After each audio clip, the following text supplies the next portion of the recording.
எல்லாரும் பாடல்களை பாடலாம். கிறிஸ்தவ ஆராதனை கீதங்கள் பாடல் புஸ்தகத்திலே 46வது பாடல், கிருபை எம்மை சூழ்ந்து கொள்ளும் தம் கிருபை, கர்த்தரில் மகிழ்வோம் களி கூர்ந்திடுவோம், கண்டடைந்தோம் கிருபை என்கிறதான பாடல். எல்லாருக்கும் தெரிந்த பாடல். நாம் நிற்பதும் நிர்மூலமாகாதிருப்பதும் தேவனுடைய கிருபை என்று வசனம் சொல்லுகிறது. அதன்படி ஆண்டுடைய கிருபை உயர்த்தும் விதமாக நம்ம எல்லாரும் இந்த பாடலை கரங்களை தட்டி நாம் பாடுவோம்.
Good.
மகிழ்வோம் களி கூர்ந்திடுவோம் கண்டடைந்தோம் கிருபை கர்த்தரில் மகிழ்வோம் களி கூர்ந்திடுவோம் கண்டடைந்தோம் கிருபை கர்த்தரில் மகிழ்வோம் களி கூர்ந்திடுவோம் கண்டடைந்தோம் கிருபை. அல்லேலூயா, அல்லேலூயா, அல்லேலூயா. நாம் நிற்பதும் நிர்மூலமாகாதிருப்பதும் தேவனுடைய கிருபை என்று வசனம் சொல்லுகிறது. கர்த்தரை துதியுங்கள், அவர் நல்லவர். ஏன் துதிக்கணும் அப்படின்றதுக்கான காரணத்தை சொல்கிறாரு. கர்த்தரை துதிக்கணும் ஏன் அப்படின்னா அவர் நல்லவர், அவருடைய கிருபை என்றென்றைக்கும் உள்ளது. அல்லேலூயா. அப்போ அவருடைய வார்த்தையின் மூலம் தான் அவருடைய கிருபை வெளிப்படுகிறது. ஏன்னா வார்த்தையை கொடுத்து வாக்குத்தத்தங்களை நம்முடைய வாழ்க்கையில் நிறைவேற்றுகிறார். அதே நேரத்தில் அவர் நம்முடைய கிருபையினாலே நம்மை தாங்கி வழிநடத்துகிறார். அல்லேலூயா. அந்த கிருபை என்றால் நீங்கள் சிம்பிளாக எப்படி புரிஞ்சுக்கணும் அப்படின்னா தேவ அன்பினுடைய உச்சகட்டம், அதுதான் கிருபை. அப்போது ஏன்னா நிறைய பேர் இன்றைக்கி கிருபைன்ற வார்த்தையை யூஸ் பண்ணுறாங்க, ஆனால் அதுக்கு அர்த்தம் தெரியாமல் இருக்கிறாங்க. அதை ஏதோ கிண்டலாக யூஸ் பண்ணிகிட்டு இருக்கிறாங்க. ஆனால் கிருபை என்பது தேவ அன்பினுடைய உச்சகட்டம். கல்வாரி சிலுவையிலே தேவன் காண்பித்த அன்பு, அது பேரன்பு. அதனால தான் எபிரேய மொழியிலே அகாப்பேங்கிறதான பெயரை அதற்கு வச்சிருக்கிறாங்க. அந்த பெயரை வேறு எந்த அன்பிற்கும் என்ன செய்ய முடியாது, சூட்ட முடியாது. அதனால் தேவ அன்பிற்காக கொடுக்கப்பட்ட வார்த்தை தான் அகாப்பே என்கிற அன்பு. அல்லேலூயா. அப்பேற்பட்ட அன்பை தான் நாம் உணர்ந்தவர்கள். ஆகையினாலே ஆண்டவரை நாம் ஆராதித்து கொண்டிருக்கிறோம். அதை உணராதவர்கள் என்ன செய்ய மாட்டாங்க, கடமைக்கு சர்ச்சுக்கு போவாங்க, கடமைக்கு என்ன செய்வாங்க, எல்லா காரியத்தையும் செய்து கொண்டிருப்பார்கள். கிறிஸ்தவ ஆராதனை கீதங்களிலே பாடல் புஸ்தகத்தில் 618வது பாடல், ஜெயம் கொடுக்கும் தேவனுக்கு கோடி கோடி ஸ்தோத்திரம், வாழ்வளிக்கும் இயேசு ராஜாவுக்கு வாழ்நாளெல்லாம் ஸ்தோத்திரம் என்கிறதான பாடல் எல்லாருக்கும் தெரிந்த பாடல். எப்போ தோல்வியில் இருக்கோமோ அப்போ தான் சத்தமாக பாடணும் இந்த பாட்டை. எப்போ ஓரளவுக்கு ஜெயத்தில் இருக்கிறோமோ அப்போ என்ன செய்யணும், அப்போயும் இந்த பாட்டை பாடணும். ஏன்னா முழு வெற்றியை பெறுற வரைக்கும் என்ன செய்யணும், பாடணும். அல்லேலூயா, அல்லேலூயா. அதுக்கு பேர் தான் விசுவாச அறிக்கை. அதனால தான் பாட்டு அந்த மாதிரி இருக்க வேண்டியது ரொம்ப அவசியம். அது ரொம்ப முக்கியம். வார்த்தைகளில் ரொம்ப கவனமாக இருக்கணும். அல்லேலூயா. ஏன்னா ஆதியிலிருந்து என்னதான் இருந்துச்சு, வார்த்தை தான், தேவனுடைய வார்த்தை தான் இருந்துச்சு. அப்போது தேவனுடைய தன்மையில் நம்மை உருவாக்கி இருக்கிறார் என்றால் நாம் பேசுகிற வார்த்தைக்கு என்ன உண்டு, வல்லமை உண்டு. முதல்ல அதை நம்ம புரிஞ்சுக்கணும். இது புரியாததுனால தான் நிறைய கிறிஸ்தவர்கள் என்ன செய்கிறாங்க, மனசில் தோன்றது எல்லாத்தையும் பேசிகிட்டு இருக்கிறாங்க. அப்படியல்ல, தேவன் அதற்காக நம்ம உண்டாக்கவில்லை. தேவன் எப்படி பேசினாரோ, தேவன் எப்படி நடந்தாரோ அது மாதிரி பேசுவதற்கும் நடப்பதற்கும் தான் தேவன் தம்முடைய சாயலிலும் தம்முடைய ரூபத்திலும் நம்மை உண்டாக்கினார். அல்லேலூயா. அவர் பேசி பேசி பரலோகத்தை உண்டாக்கிட்டாரு. நாம் பூலோகத்தில் பேசி பேசி பூமியில் ஒரு பரலோகத்தை உண்டு பண்ணணும், குடும்பத்தில் ஒரு பரலோகத்தை உண்டு பண்ணணும். அல்லேலூயா. எல்லாரும் கரங்களை தட்டி உற்சாகமாய் பாடும்.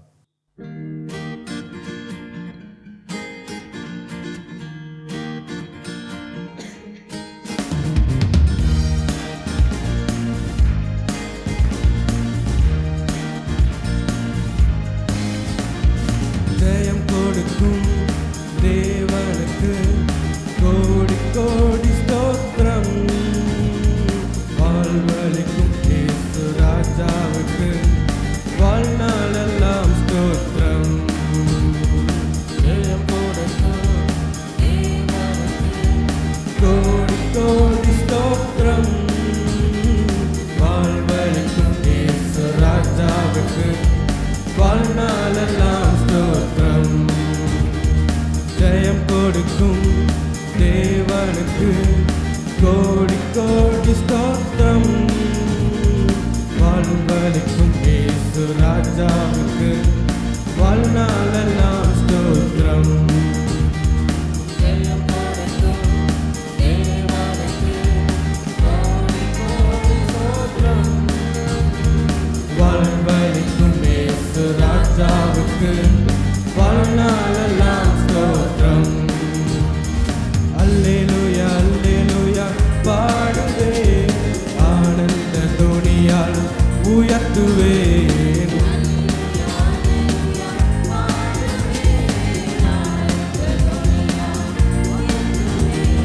ஜெயம் கொடுக்கும் தேவனுக்கு கோடி கோடி ஸ்தோத்திரம், வாழ்வளிக்கும் இயேசு ராஜாவுக்கு வாழ்நாளெல்லாம் ஸ்தோத்திரம்.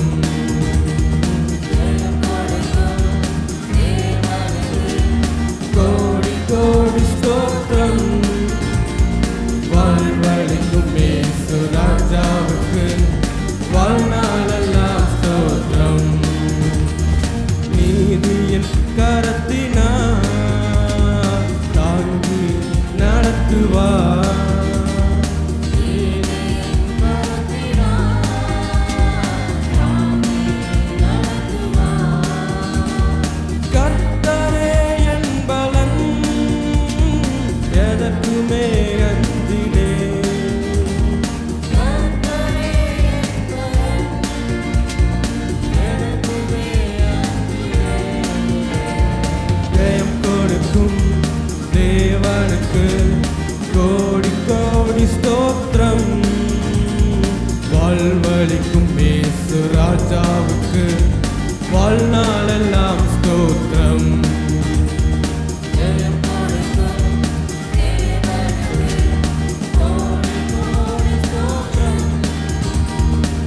வாழ்வழிக்கும் இயேசு ராஜாவுக்கு வாழ்நாளெல்லாம் ஸ்தோத்திரம். அற்புதம் செய்பவர், அகிலம் படைத்தவர், அற்புதம் செய்பவர், அகிலம் படைத்தவர், யுத்தத்தில் வல்லவர், மீட்பர் ஜெயிக்கிறார்.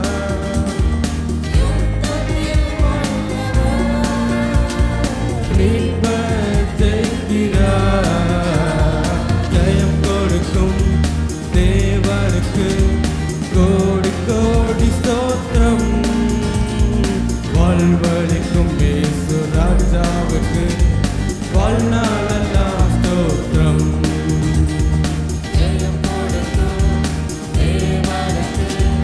கோடி கோடி ஸ்தோத்திரம். வாழ்வழிக்கும் இயேசு ராஜாவுக்கு வாழ்நாளெல்லாம் ஸ்தோத்திரம். நம்பிக்கை தேவனே, நன்மைகள் அளிப்பவர்,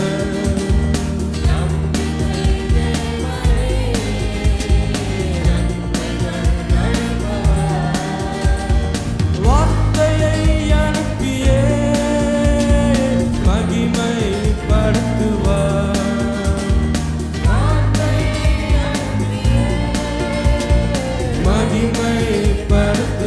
மகிமைப்படுத்துவார். ஜெயம் கொடுக்கும் தேவனுக்கு கோடி கோடி ஸ்தோத்திரம். வாழ்வழிக்கும் இயேசு ராஜாவுக்கு வாழ்நாளெல்லாம் ஸ்தோத்திரம். ஜெயம் கொடுக்கும் தேவனுக்கு கோடி கோடி ஸ்தோத்திரம்.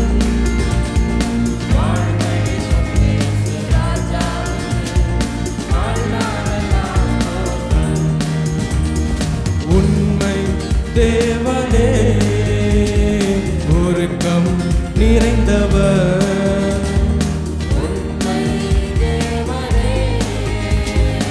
உருக்கம் நிறைந்தவர், என்னை காப்பவர், உறங்குவதில்லையே, என்னை காப்பவர், உறங்குவதில்லையே. ஜெயம் கொடுக்கும் தேவனுக்கு கோடி கோடி ஸ்தோத்திரம். வாழ்வழிக்கும் இயேசு ராஜாவுக்கு வாழ்நாள்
வெற்றி தருகிறவர் நம்முடைய ஆண்டவர். அல்லேலூயா.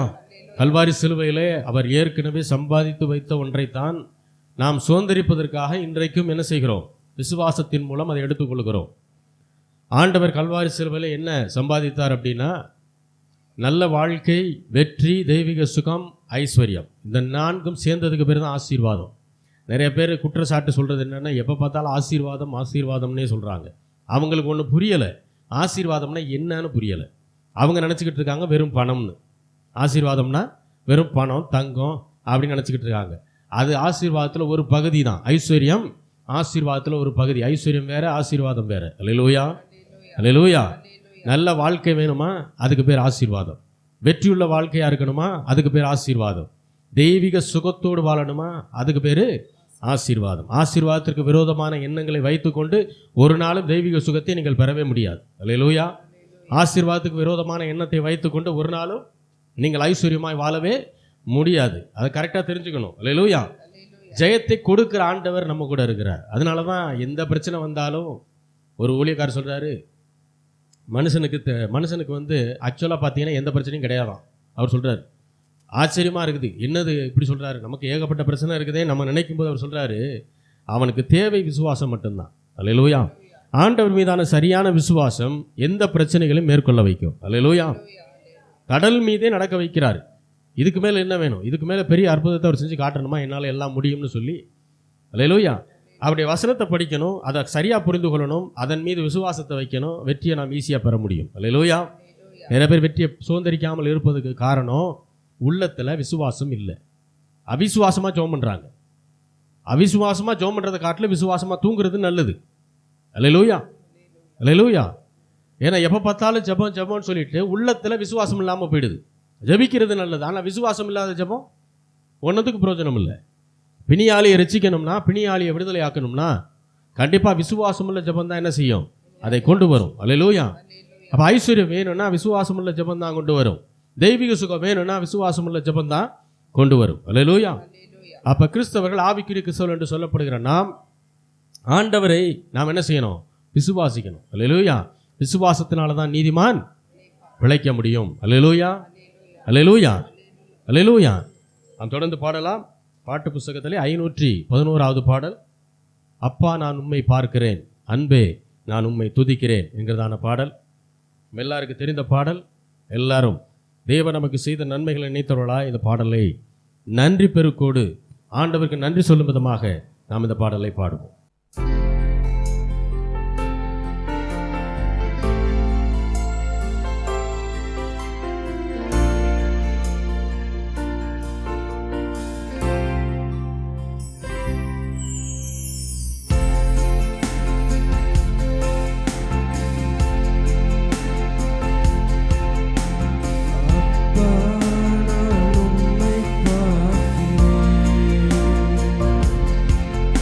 என்ன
துதிக்கிறேன்.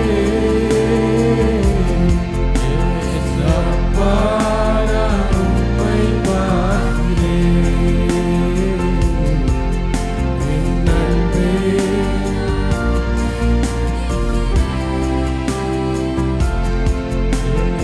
அப்பா, நான் உம்மை பார்க்கிறேன். அப்பாவும் நீரே, அம்மாவும் நீரே, அப்பாவும் நீரே, அம்மாவும் நீரே, நானும் உந்தன் பிள்ளை என்றோ. ஐயா, நானும் உந்தன் பிள்ளை என்றோ. அப்பா, நான் உம்மை பார்க்கிறேன். என் அன்பே, நான் உம்மை துதிக்கிறேன். அப்பா, நான் உம்மை பார்க்கிறேன். நீரே என் வழி, நீரே என் சத்தியம், நீரே என் வழி, நீரே என் சத்தியம், நீரே என் ஜீவனன்றோ. ஐயா, நீரே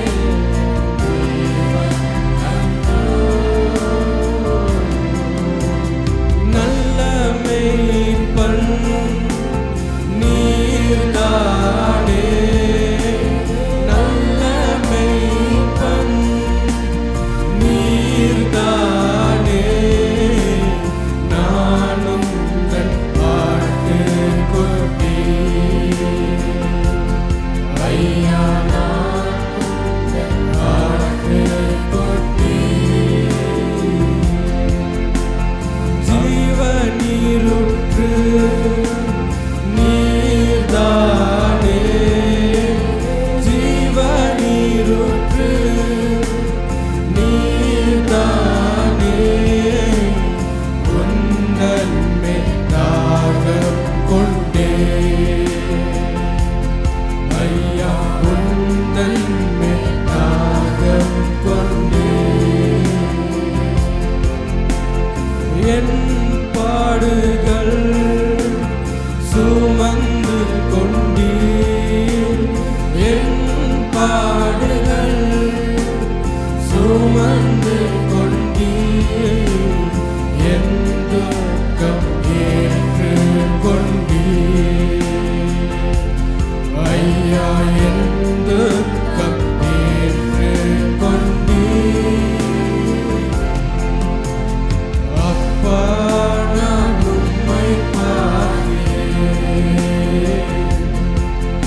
என் அன்பே, நான் உம்மை துதிக்கிறேன். அப்பா, நான் உம்மை பார்க்கிறேன். என் அன்பே, நான் உம்மை துதிக்கிறேன். அப்பா, நான் உம்மை பார்க்கிறேன்.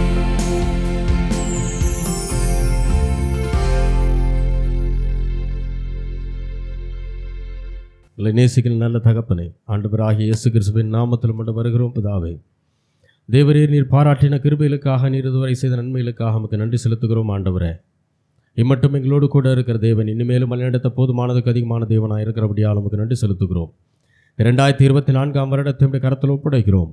ஆண்டவரே, நீரே எங்களை வழிநடத்த வேண்டுமாய் ஜெபிக்கிறோம். எப்பேற்பட்ட சூழ்நிலைகள் வந்தாலும் அதிலிருந்து எங்களை தப்புவித்து பாதுகாத்து வழிநடத்தி மேன்மையான இடங்களிலே கண்மலைகளை எங்களை உயர்த்துகிற தேவனாய் இருக்கிறபடியால் உமக்கு நன்றி செலுத்துகிறோம். ஆண்டவரே, நீ நல்லவர், நன்மைகளை மட்டுமே எங்களுடைய வாழ்க்கையில் செய்யக்கூடிய தேவன், நன்மைகளிலும் உயர்தரமான நன்மைகள் எங்களுடைய வாழ்க்கையில் செய்யக்கூடியவர் என்பதை நாங்கள் விசுவாசிக்கிறோம், அதை அறிக்கையிடுகிறோம். ஆண்டவரே, எந்தப்படி எங்களை செய்யப்போகிறீர், அதற்காக உமக்கு நன்றி. இயேசுவின் நாமத்தில் வேண்டிக் கொள்கிறோம் எங்கள் ஜீவனுள்ள நல்ல பிதாவே, ஆமென்.